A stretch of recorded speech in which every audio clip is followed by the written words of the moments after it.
dia, meus amigos, tudo bem? Hoje vamos contar aqui com os efeitos especiais. Então, os efeitos estroboscópicos. Então, para quem tem algum problema com isso, então tenha cuidado, né? Porque tenho aqui uma fluorescente. Viu? Me ajudando na iluminação. Bom, a ideia de hoje é discutir um pouco sobre a diferença entre criar... Diferença não, né? Mas entender um pouco o que é o SDR, né? Um canário sem raça definida, e os canários de raça, ou digamos de raça. Então a ideia é a seguinte: SDR é um termo usado para os cães, né? Que foi adotado. Sempre há uma tendência a adotar algumas manias, né? Então, os vira-latas ganharam o nome politicamente correto de SDR, sem raça definida. E, assim como os pés duros, agora chamamos de SDR também.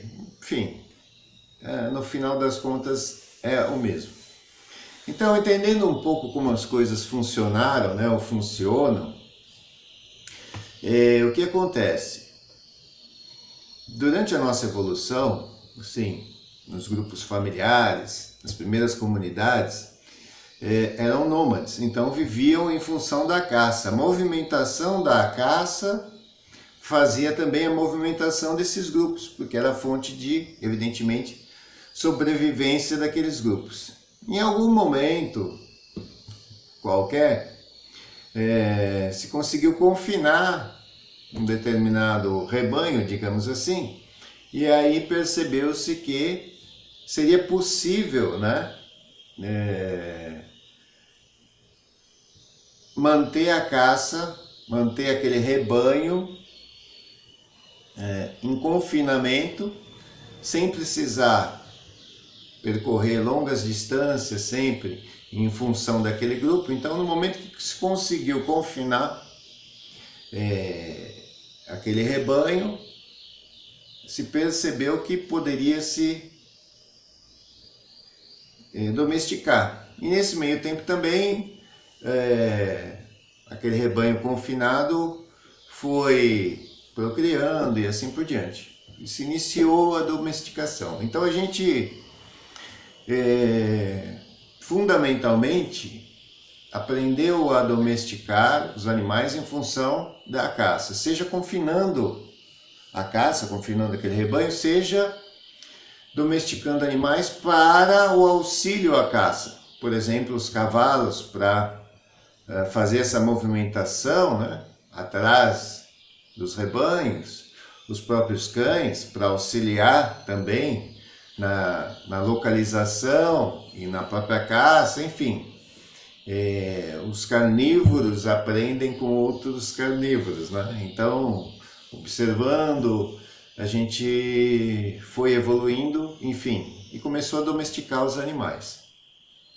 Sempre que você confina algum animal, você muda os hábitos de alimentação, você muda as condições de sobrevivência de um animal, vão ocorrendo mutações para aquele ambiente específico, ou seja, os animais vão se adaptando. Então, surgem aí as primeiras mutações em decorrência desse confinamento.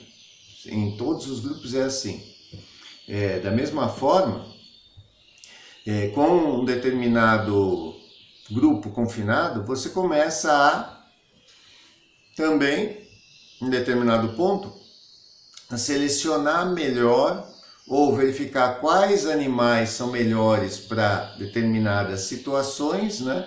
Qual cavalo é mais resistente, qual é mais rápido, qual é mais esguio, qual cachorro localiza melhor determinada presa, qual cachorro consegue, que tipo de canídeo, né? Vamos dizer assim, mas que tipo de cão se adapta melhor a determinadas condições, e você começa a fazer seleções para atingir um objetivo. Então, assim, no caso dos cães, por exemplo,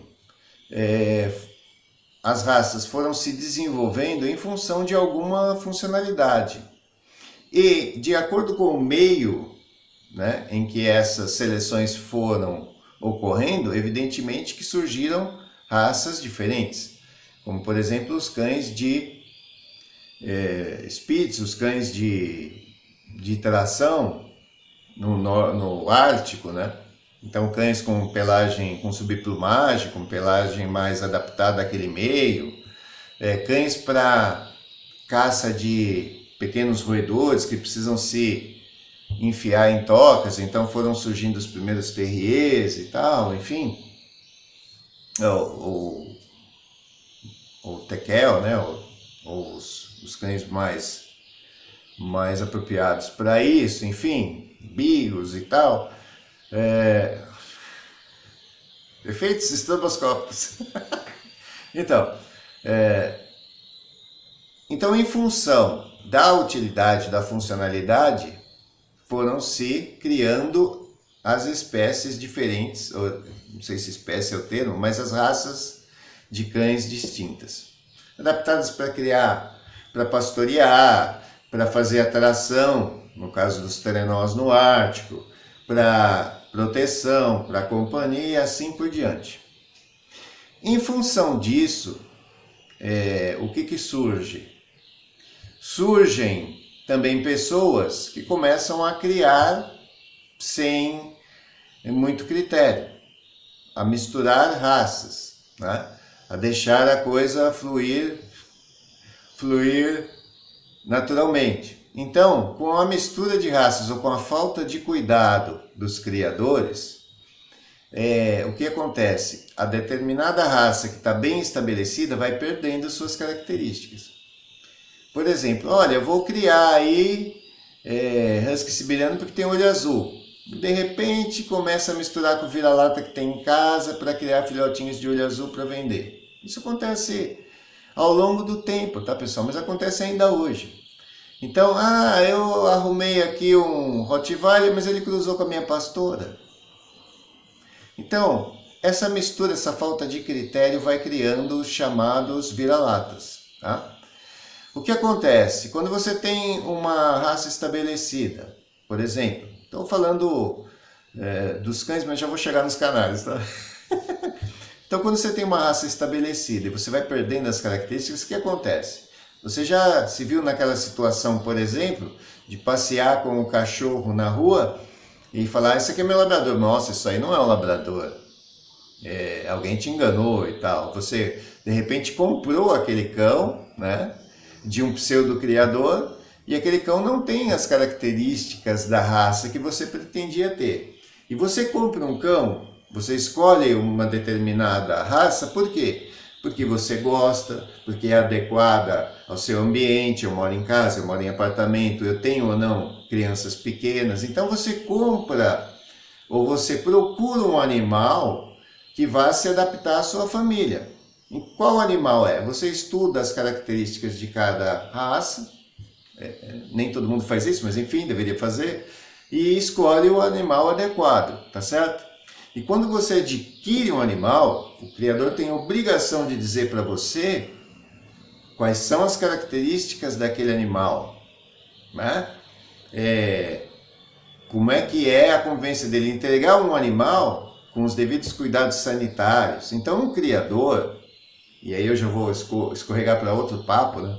Um criador sério, ele é preocupado com as doenças genéticas que cada raça tem. Então, ele normalmente faz exames para saber a sanidade dos pais antes de acasalar.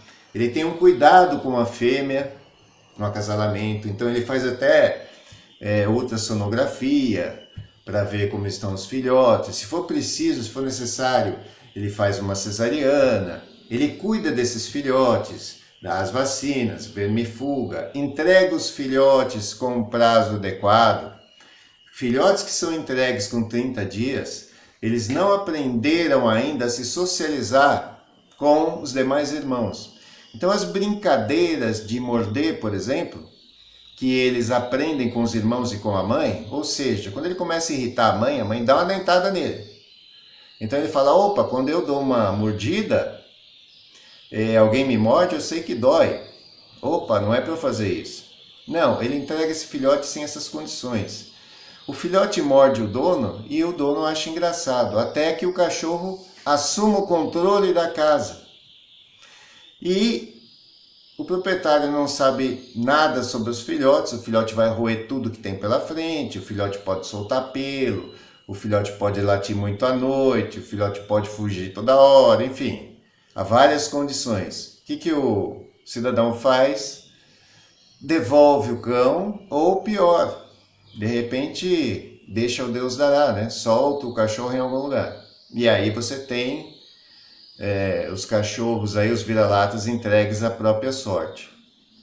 Enfim, não vou falar de cães. Mas qual é a ideia aqui? A ideia é a seguinte, quando se capturou também os canários, por quê? Pela beleza do seu canto, principalmente do seu canto, né? Porque assim, eu nem acho um canário original um canário muito bonito, mas enfim, isso é questão de opinião, de gosto, né? Enfim. Mas fundamentalmente por causa do canto. Quando você confina uma ave silvestre, está mudando os hábitos dela e começaram a surgir as mutações. Começam a surgir as mutações, as várias mutações. Um grupo de criadores começa a fazer seleções e a partir daí vão surgindo novas variedades e assim por diante. E aí o que acontece? Vem aquele criador que está criando sem muito cuidado, misturando as cores, enfim. A partir daí surgem os canários ditos pés duros. Então, os canários pés duros ou os vira-latas surgiram a partir de criações sem critério. E aí eles vivem a própria sorte em determinado momento, né? Cruza qualquer coisa com qualquer coisa e nasce mais desses exemplares, tá certo? Como o cuidado é diferente, né? Imagina, você tem um cão que você investiu 3 mil reais nele e você tem um vira-lata que você ganhou, tá certo? Aí você vai levar no veterinário e vai gastar, sei lá, 500 reais por conta de uma gripe daquele cachorro. Você vai gastar os 500 reais para cuidar do seu cachorro de raça e de repente seu vira-lata toma um chazinho de erva cidreira, sei lá. Entendeu a diferença? Essa é a diferença. Por isso que até os chamados vira-latas ou os SDRs são mais resistentes.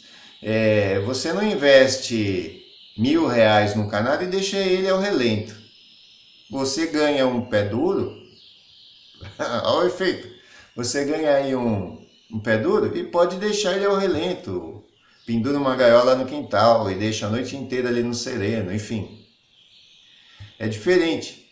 E aí se ele sobreviver, evidentemente que ele tem uma resistência muito maior, né? Pelas condições que são agressivas, né? E ele está sobrevivendo, então ele tem uma resistência excelente, vai passar para a descendência esse tipo de proteção natural que ele adquiriu, tá certo? Então, mais ou menos é isso. Então, qual a diferença de um pé duro com um canário de cor de raça? Evidentemente que você cria sem critério, colocar uma anilha na pata do canário faz dele o quê? Faz dele um pé duro igual, tá certo? Eu posso ter pés duros que têm características de canários de cor melhores do que canários de cor mal criados. Pode acontecer, tá certo? Então é essa distinção. É a criação.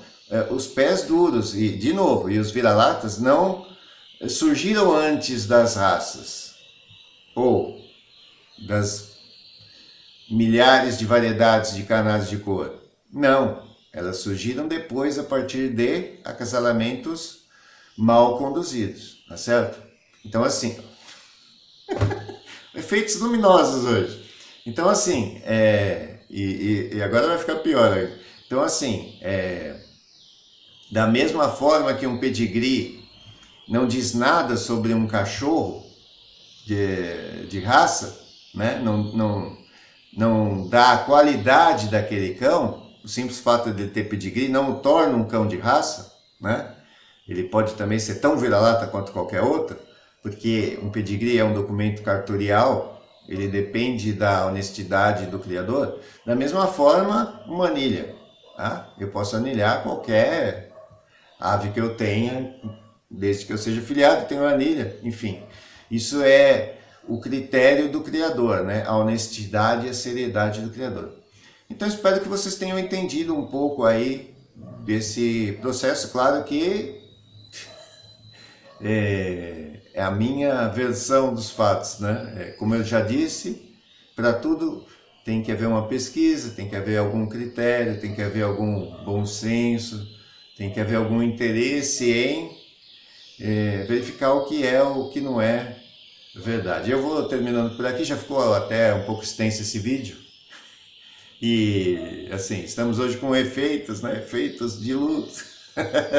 Até a próxima, pessoal. Um abraço.